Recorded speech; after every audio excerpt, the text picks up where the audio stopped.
Welcome to this weekend's edition of the Watchtower Report, your trusted source where strategy meets reality. As global tensions rise and alliances shift, we dive deep into the latest geopolitical flashpoints, decoding the signals behind the headlines. This week saw mounting military tensions, fragile diplomacy, and strategic resource plays across Asia, the Middle East, and beyond. Let's break it all down. India-Pakistan on the edge of detonation. A deadly attack in Indian-administered Kashmir has reignited long-standing hostilities between India and Pakistan. 26 people, mostly Indian tourists, were killed in what's being described as the worst terror attack in the region since the 2008 Mumbai bombings. India has squarely blamed Pakistan-based militant group Lashkar-e-Taiba. In response, India suspended its participation in the Indus Waters Treaty, revoked visas for Pakistani nationals, and closed the vital Attari-Wagah border crossing. Pakistan retaliated by expelling Indian diplomats, suspending bilateral trade, and conducting airspace drills near contested borders. Artillery exchanges have resumed across the line of control, raising fears of a conventional war that could rapidly escalate into a nuclear flashpoint. Both countries hold over 100 nuclear warheads, and any miscalculation could prove catastrophic, not just for South Asia, but for global stability. The international community is urging restraint, but neither side appears willing to back down. The US-Ukraine Resource Pact, strategic investment or exploitation.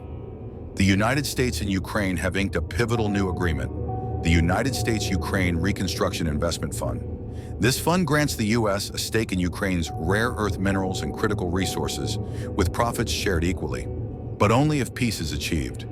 Proponents see this as a historic partnership that will help rebuild Ukraine's war-ravaged economy and secure Western access to strategic materials like lithium and titanium, vital for defense and clean energy tech. Critics, however, warn this deal could entrench a form of economic neo-colonialism, where resource extraction is tied to political loyalty. Either way, Washington is clearly signaling that Ukraine's reconstruction is a long-term strategic project, not just a humanitarian mission. US-Iran, quiet diplomacy amid loud warnings. Behind closed doors, a new nuclear deal with Iran is quietly being shaped. Following a letter from President Trump to Ayatollah Khamenei, multiple rounds of indirect negotiations have occurred in Oman and Rome, involving high-level US and Iranian officials. Iran is offering to build up to 19 civilian nuclear reactors, with American companies possibly participating. A strategic lure to revive the US nuclear industry. But the shadow of war looms large. The US has repositioned over 50,000 troops across its bases in the Middle East, while Israeli airstrikes on Iranian proxies continue to escalate in Syria and Lebanon. Meanwhile, Russia has begun funding a new Iranian reactor, complicating negotiations and deepening Moscow-Tehran ties. France has threatened to invoke the UN snapback sanctions mechanism if progress stalls. The stakes are high. Failure could push Iran closer to weaponization and drag the region into another devastating conflict. MENA economies sputter under global pressure. The IMF has revised its growth forecast for the Middle East and North Africa down to 2.6% for 2025, down from an earlier projection of 4%. Falling oil prices, slow post-COVID recovery, and regional instability are draining momentum from both oil producers and importers alike. Egypt faces mounting debt and delayed reforms, while Lebanon teeters on economic collapse. Non-oil exporters like Jordan and Tunisia are suffering from inflation and declining foreign investment. Meanwhile, Gulf states like Saudi Arabia and the UAE are pressing ahead with diversification plans, pouring billions into green energy, AI, and tech hubs. But even they aren't immune to falling oil revenues and geopolitical risk. The region's economic future hangs in a delicate balance. UK-EU strategic realignment between Brussels and Washington. In a major policy pivot, the UK is set to formalize a strategic partnership with the European Union on May 19th. This includes defense cooperation, regulatory alignment on food and health standards, and shared support for Ukraine and climate policy. It marks a symbolic re-anchoring of the UK toward Europe, just as the US under Trump pursues more nationalist trade policies.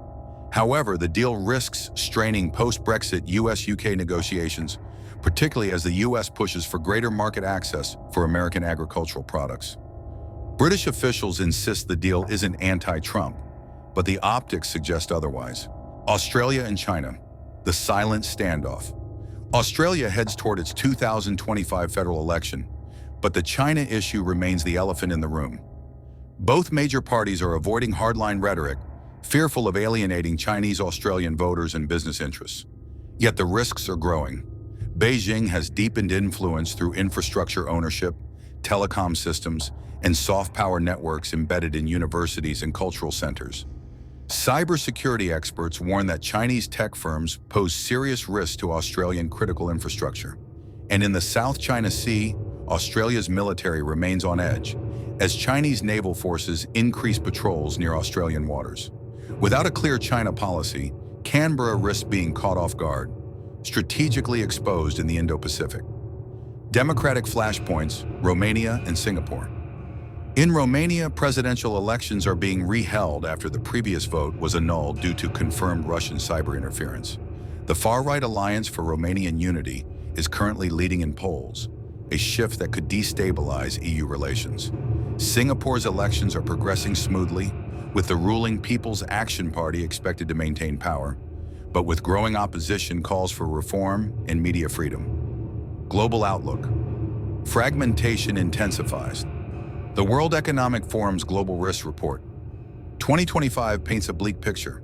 State-based armed conflict is now the top short-term threat, overtaking inflation and cybercrime. In the long term, climate volatility and ecosystem collapse remain dominant concerns. Geopolitical fragmentation, economic nationalism, and the decline of multilateral cooperation are accelerating. The report's conclusion? We're entering a new era of strategic disorder, and the old rules no longer apply. That concludes this week's Watchtower Report. We're witnessing the rise of new power blocks, the decay of old alliances, and the quiet buildup to future conflict. Subscribe for deeper insight. Until next time, stay sharp, stay strategic.